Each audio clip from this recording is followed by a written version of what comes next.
Hello and welcome back to the Baines-Kloof Pass outside Wellington, outside Cape Town in the Western Cape of South Africa. My name is Ciro De Siena. I am in a GR Corolla. In front of me is my colleague Ashley Oldfield in a GR Supra. And today we're going to answer quite an interesting question, I think. Let's say you have 1.5 million rand to spend on an interesting car. You're looking at something like a Toyota Supra, but that same brand, namely Toyota, also has just put this on sale, the GR Corolla. So I was thinking, what if you wanted to get something interesting and save yourself 600,000 rand? Yeah, 600,000 rand. That's the price difference between these two cars. So let's try to find out. Dream, search, drive. Cars.co.za.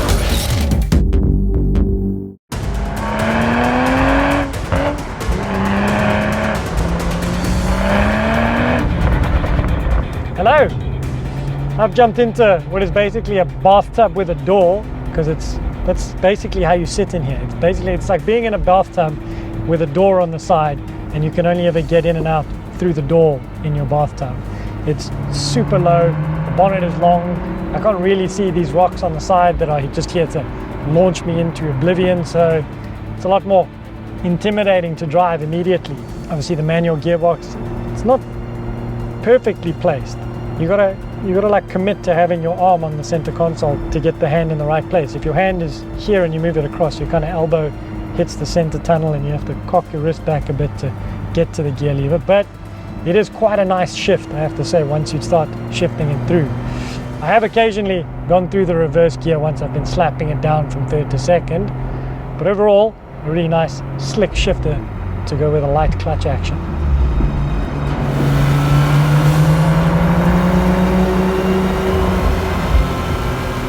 Right, so we know the price difference, 1.5 for the Supra, 900 for this, the top spec GR Corolla with the front diff. This is called the circuit model.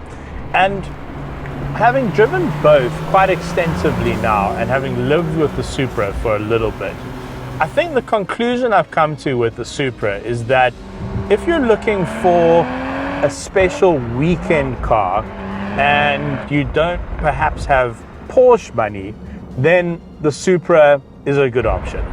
But the thing is, it delivers on the sports car thrills. It's a little bit tail happy, it looks really good, it gives you that sort of bathtub driving position that you might be looking for. Now it's got a manual gearbox, which makes it about 100 times more interesting.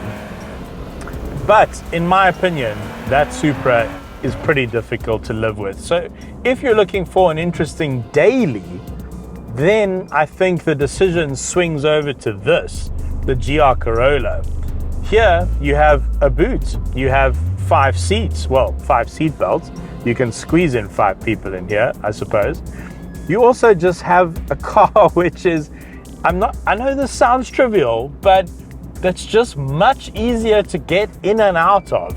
And maybe I'm just getting old and that's just not a complaint that I should have right now, but really, it does make a difference. Here you don't have those issues. It really is a bit of a faff getting in and out of that car. And at the end of the day, Toyota have created something quite special with this GR Corolla, because I think it looks like nothing else on the road. And it's got drama to it.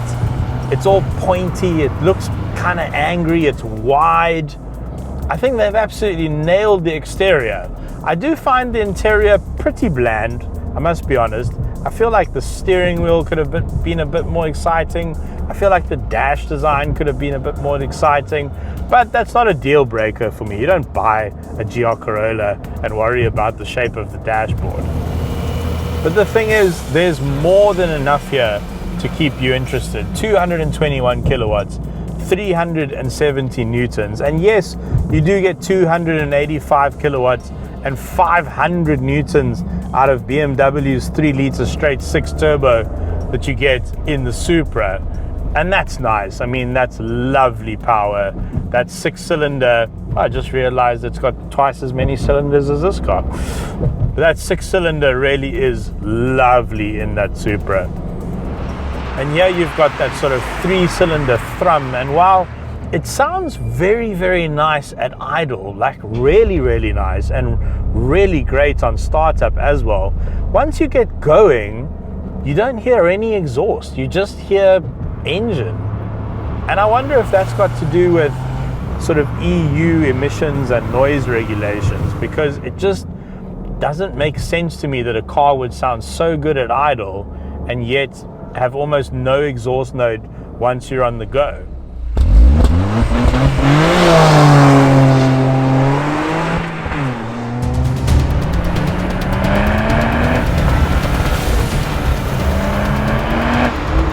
All right, here we go. I've got Ciro on my tail in the Corolla GR. The pass is open for a few more runs. Let's see what this GR Supra's got in it.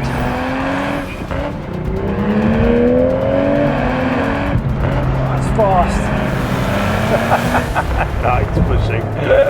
In my mirror I can see that Corolla just corners so flat.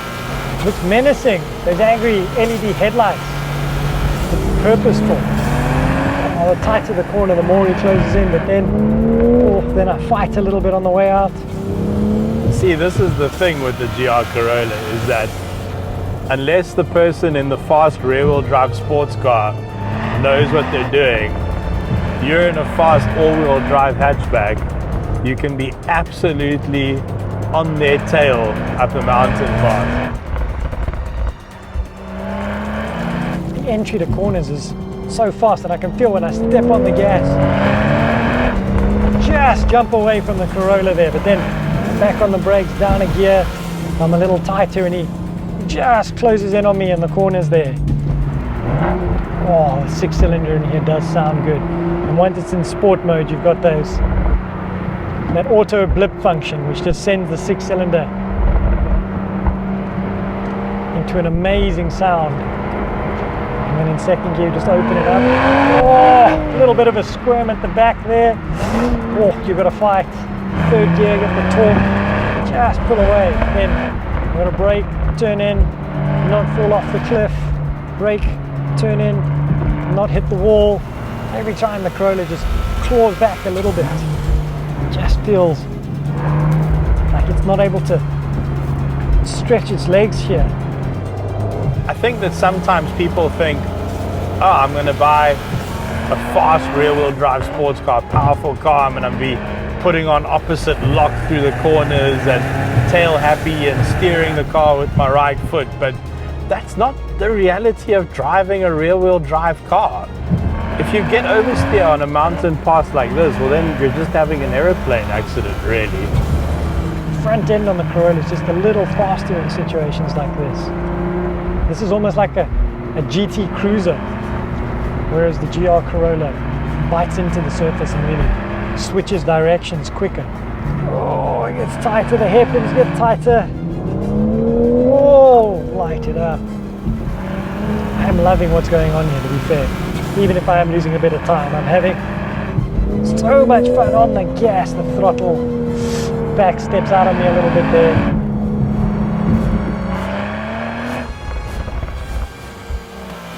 I don't think if you went for the GR Corolla that you'd miss that rear-wheel driveness too much.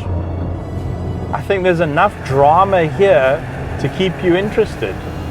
On a pass as tight as this one, like Bainsborough, I think the GR Corolla is the car you'd pick for this situation. It's just nippier, tighter, and the seating position being slightly higher up allows you to see a bit more. You've got more visibility over the edges of the cliff here, because it basically is a cliff. Down there is about 100 meters of air before you land in a river. So, and you just feel a little bit too low, a little bit unsighted by the A-pillars in this, whereas the GR Corolla has a more upright seated position where you can see a little bit more. You can really put the corner of each car exactly where you want it. And I think on this pass, I think that's what's going to make it more fun for you rather than more stressful. That said, certainly better than taking almost any other cars up here. I don't think there's a brand out there that makes cars as exciting as Toyota. I don't know who would have said that 10 years ago.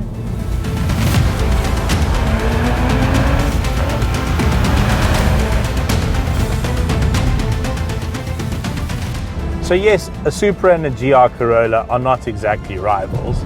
I know that Toyota didn't exactly go, oh no, we've made two cars that are too similar. That's not what happened.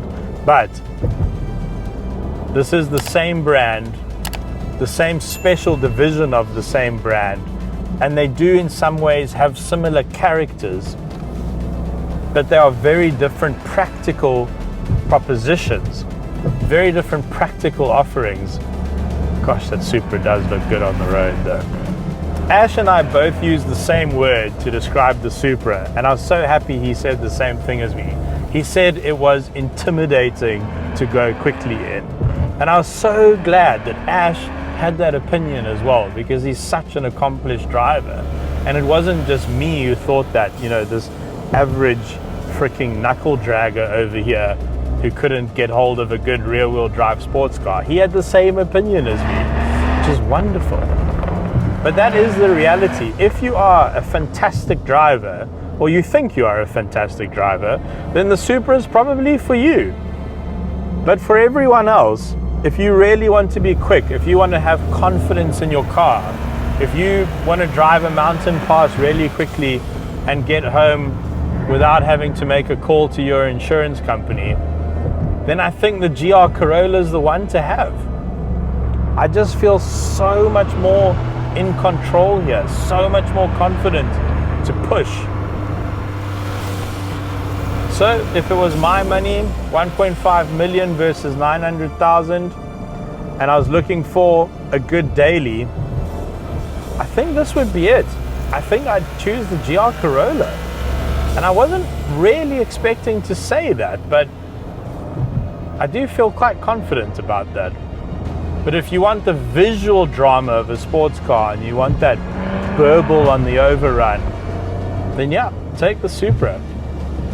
But me, I'm taking this home.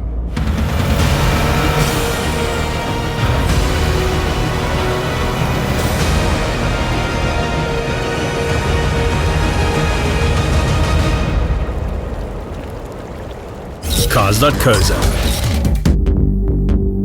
If you're new to the Cars.co.za channel, welcome.